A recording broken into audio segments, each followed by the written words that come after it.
अच्छा सुनो, सब कुछ मिलेगा मैरिज को रेडी होगा तुम चाहिए ना चाहिए गोल्डन चोइन नगद रुपया एगो चार पहिया सब कुछ मिलेगा मैरिज को रेडी होगा तुम चाहिए कूलर फ्रिज और टीवी उसके साथ सुंदर बेबी और सूट खत मखमल का सहज मिलेगा।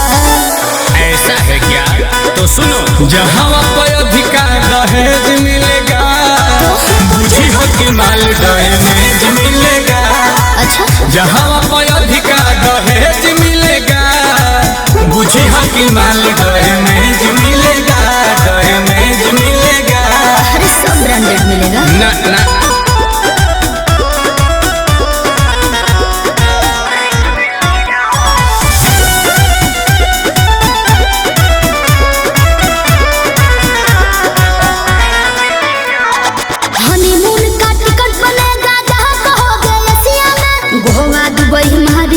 सिंगापुर मलेशिया लालच दिखा के बना के हसबैंड रे दे दोगी हमको जवानी सेकंड हैंड रे।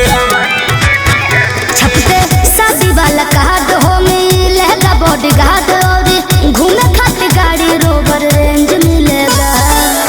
जहाँ पर अधिकार दहेज मिलेगा बुझी हो कि माल दहेज मिलेगा।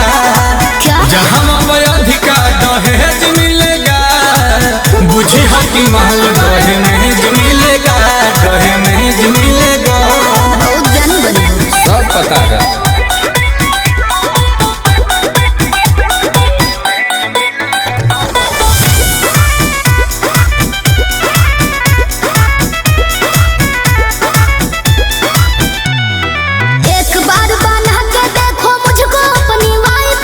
इतना पैसा मिलेगा कि बन जाएगी लाइफ जी। प्यार ये तुम्हारा टिकाऊ नहीं है, नीलकमल नोट पे बिकाऊ नहीं है। नहीं मानेंगे। बहुत है कि तो कदीर हो लाइया पनीर सब्बा रातियों को भेज नो भेज मिलेगा। मुंह में पानी आ गया।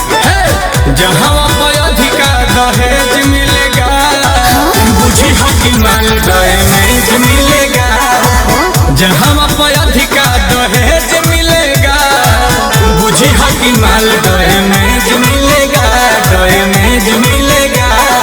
कंफ्यूजन? हाँ तो फ्री में ही कर लो, सोचेंगे सात पुस्त बैठ के खाएगा। जहाँ पर अधिकार दहेज मिलेगा बुझी हो कि माल दहेज मिलेगा। अच्छा, जहाँ पर अधिकार दहेज मिलेगा बुझी हो कि माल दहेज मिलेगा।